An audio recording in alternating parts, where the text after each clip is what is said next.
बात उन दिनों की है जब दुनिया में आज की तरह पानी की सुविधा नहीं थी। लोगों को दूर जाकर नदी से पानी लाना होता था।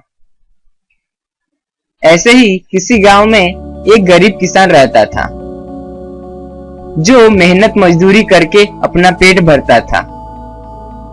वह किसान रोजाना दूर किसी नदी से पानी लाया करता था।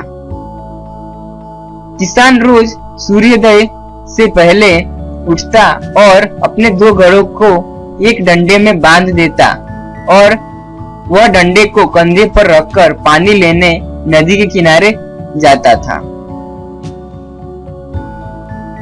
किसान की पिछले कई सालों से यही दिनचर्या थी। किसान के उन 2 घड़ों में से एक घड़ा फूटा हुआ था। किसान नदी से तो दोनों घड़ों में भरकर पानी लाता था, लेकिन घर आते फूटे हुए घड़े से आधा पानी रास्ते में ही गिर जाता था। घर आते आते किसान के पास सिर्फ 1.5 घड़ा ही पानी बचता था। लेकिन किसान कभी भी इस बात को लेकर चिंतित नहीं होता था। फूटे घड़े को खुद में शर्मिंदगी महसूस होती थी कि बेचारा किसान सुबह उठकर दूर तक पैदल जाता है और मैं बदले में उसे क्या देता हूँ, उसकी आधी मेहनत खराब कर देता हूँ। वहीं दूसरा घड़ा खुद पर गर्व महसूस करता था कि मैं पूरा पानी लेकर आता हूँ और अपने मालिक की मेहनत को बर्बाद नहीं होने देता हूँ। रोजाना की तरह किसान एक सुबह जैसे ही दोनों घड़ों को ले जाने लगा, तभी फूटा घड़ा बड़े करुण स्वर में बोला, हे मित्र, मैं खुद पर बहुत शर्मिंदा हूँ। तुम रोजाना कितनी मेहनत करते हो और मैं आधा पानी रास्ते में गिरा देता हूँ। मुझे क्षमा करें। यह सुन किसान भी घड़े की दशा देखकर बहुत दुखी हुआ और उसने फूटे घड़े से कहा कि मित्र, तुम दुखी ना हो। आज जब मैं पानी लेकर लौटूंगा तो तुम रास्ते में खिले सुंदर फूलों को देखना। यह कहकर किसान डंडे को कंधे पर रखकर नदी की ओर चल पड़ा। और जब किसान पानी भर के लौट रहा था तो ठीक घड़े ने वैसा ही किया। उसने देखा कि पूरे रास्ते में रंग बिरंगी फूल खिले हुए थे, लेकिन फूटा होने के कारण उसका पानी लगातार निकलता जा रहा था।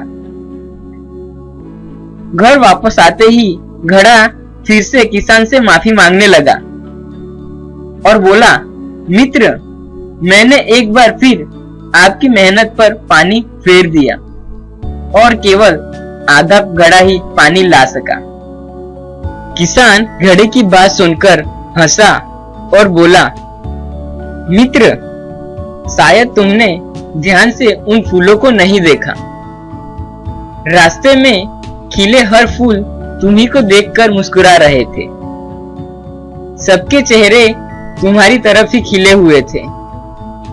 जानते हो ऐसा क्यों? क्योंकि तुमने ही उन फूलों को जीवन दिया है। तुम्हारी ही बिखरे पानी से वो फूल मुस्कुराते हुए बड़े हुए हैं। मैं जानता था कि तुम्हारा पानी बिखर जाता है, इसलिए मैंने पूरे रास्ते में फूलों के बीज बो दिए थे। आज तुम्हारे ही कारण पूरा रास्ता स्वर्ग जैसा नजर आता है। लोग इन फूलों को तोड़कर भगवान को अर्पित करते हैं। सारे फूल तुमको देखकर खुशी से मुस्कुराते हैं। तुम्हारे दुखी होने का कोई कारण नहीं है। तुमने तो फूटे होते हुए भी ना जाने कितने लोगों को खुशियां दी है। ये तुम्हारी कमजोरी नहीं बल्कि तुम्हारी ताकत है। फूटा घड़ा यह सुनकर बड़ा ही प्रसन्न हुआ। दोस्तों, कमियां हर इंसान में होती है और सुधार की गुंजाइश भी हमेशा रहती है। इस दुनिया में कोई भी पूर्ण नहीं है। सबके अंदर कुछ न कुछ कमियां जरूर है, लेकिन अपनी कमियों को अपनी कमजोरियां ना बनने दें। ये कमियां ही इंसान को अनोखा बनाती हैं। अपने अंदर कमियों को अपनी ताकत बनाइए। स्टीफन हॉकिंस दुनिया के सबसे बड़े वैज्ञानिकों में से एक हैं।